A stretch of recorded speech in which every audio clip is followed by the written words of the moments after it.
Start sir. आज की इस कक्षा में आप सबों का गर्मजोशी से स्वागत है।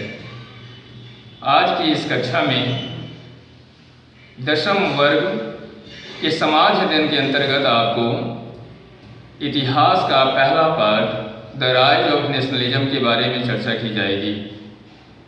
यह चर्चा करने की इसलिए मुझे आज आवश्यकता आन पड़ी है क्योंकि मैंने इसके संदर्भ में अप्रैल के दूसरे सप्ताह में ही जब हमारा ऑनलाइन क्लास की शुरुआत हुई थी तो हमने की थी।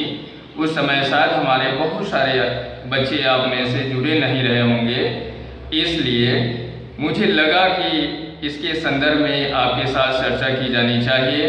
इसलिए आज की इस कक्षा में आज मैं यूरोप में कैसे राष्ट्रवाद की भावना का विकास हुआ इसके संदर्भ में मैं आपको बताने जा रहा हूँ। इसकी शुरुआत हम लोग जो करेंगे वह फ्रेडरिक सारियू से करेंगे और आज आपको इसमें 3 बिंदुओं पर चर्चा की जाएगी। पहला बिंदु फ्रेडरिक सारियू से है, दूसरा कैसे फ्रांस की क्रांति ने राष्ट्रवाद की भावना के जन्म में अहम भूमिका निभाई, और तीसरा इन दोनों के चर्चा करने के क्रम में जो टर्म्स आ रहे हैं वह टर्म्स के बारे में आपको बताया जाएगा। तो आइए शुरुआत करते हैं फ्रेडरिक सारियू से। फ्रेडरिक सारियू एक बहुत बड़ा चित्रकार था और 1848 तक के यूरोपियन इतिहास में बहुत सारे ऐसे चित्रकार, कलाकार, समाज सुधारक, दार्शनिक, साहित्यकार हुए जिन्होंने अपनी रचनाओं के माध्यम से फ्रांस की क्रांति से उपजी हुई परिस्थितियों को विश्व में एक नई दिशा जो प्रजातांत्रिक सरकार के रूप में थी उसे दिखाने का प्रयास किया। फ्रेडरिक सारियू ने 1848 में एक सीरीज ऑफ पेंटिंग की शुरुआत की जिसमें उसने 4 सीरीज बनाए। आपकी इस कक्षा में पाठ में उसके पहले सीरीज के बारे में चर्चा की जा रही है। जो यह चित्र आपको बता रहा है कि कैसे यूरोप के देशों में, अमेरिका में वहाँ की जनता ने, चाहे वह किसी भी वय का हो अर्थात उम्र का हो, बच्चे, बूढ़े, पुरुष, महिलाएं, युवक, सभी आपको इस चित्र में एक मानव श्रृंखला की लंबी कड़ी के रूप में एक दूसरे से जुड़े हुए दिखाई देंगे और वे सभी गुजर रहे हैं एक प्रतिमा की ओर से, और उस प्रतिमा के पास पहुंचकर वे सभी नतमस्तक हो रहे हैं, अपनी श्रद्धा सुमन अर्पित कर रहे हैं, जो प्रतिमा जानी जाती है स्टैचू ऑफ लिबर्टी के नाम से। प्रश्न यह उठता है कि फ्रेडरिक सारियू ने स्टैचू ऑफ लिबर्टी के सामने यूरोप और अमेरिका के देशों के लोगों को क्यों ऐसे नतमस्तक श्रद्धा सुमन अर्पित करते हुए दिखाया? इसलिए कि स्टैचू ऑफ लिबर्टी एक फीमेल एलिगोरी है जो यूरोप के राष्ट्रों में उस समय नेशन स्टेट के निर्माण में अहम भूमिका निभाई।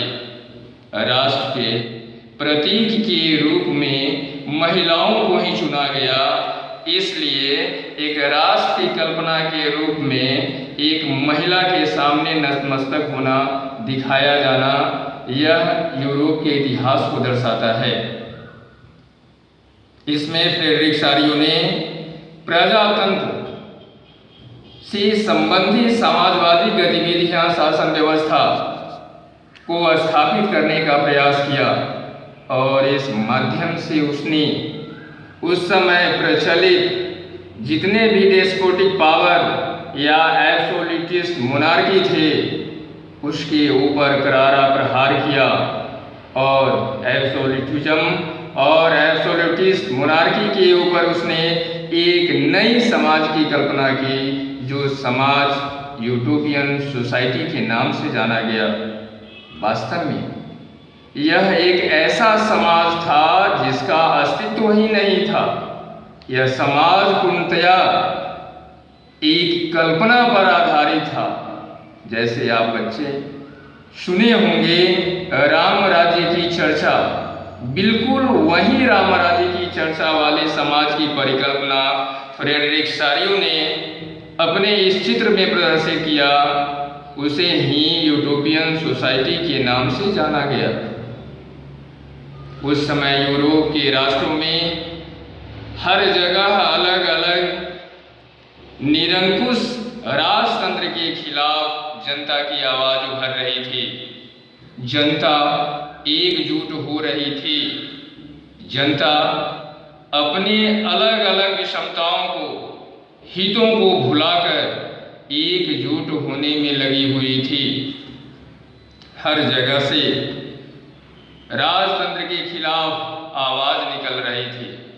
ऐसे में जनता ने अपने लिए अलग से ध्वज का निर्माण कर एक राष्ट्र के निर्माण की दिशा में महत्वपूर्ण भूमिका अदा की। इस चित्र में 3 रंग के एक ध्वज की भी चर्चा की गई है जिसे फ्रांस की जनता ने अपने राष्ट्र के प्रतीक के रूप में अपनाया, जो 3 रंग अलग अलग विधाओं को उल्लेखित करते हैं। इसी क्रम में फ्रांस की क्रांति ने राष्ट्रवाद की भूमिका को आगे बढ़ाने में महत्वपूर्ण भूमिका अदा की। 1789 की क्रांति के पश्चात 1804 में नेपोलियन के द्वारा फिर से राजतंत्र की स्थापना की गई और 1815 की वियना संधि के पश्चात फिर से एक बार कंजर्वेटिज्म की स्थापना फ्रांस के साथ साथ पूरे यूरोप में हुई, जिसे जनता स्वीकार करने के लिए तैयार नहीं थी। इसी क्रम में फ्रांस के अंदर एक नेशन स्टेट की भावना और राष्ट्रवाद की भावना को जन्म देने के लिए जो वहां से अलग उठकर पूरे यूरोप के देशों में फैला, उसमें था ला पाद्रे और ली सिटवेनी। ला पाद्रे यानी वहां पर फादरलैंड की चर्चा की गई और ली सिटवेनी यानी नागरिक के रूप में चर्चा की गई। इससे पहले फ्रांस में सर और मैडम की परंपरा थी, लेकिन सर और मैडम की जगह वहां पर ला पाद्रे और ली सिटवेनी की जो चर्चा शुरू हुई, उसने वहां की जनता के अंदर एक नई राष्ट्रवाद की भावना को जन्म दिया और वहां से यह पूरे यूरोप और अमेरिका के देशों में फैला। इस तरह बस 8 मिनट 7 सेकेंड का दिया है। कंक्लूड कर दे क्या? कंक्लूड कर दे क्या? यहीं पर रहने दे, खत्म कर दे बस हैं? हो गया। हो गया।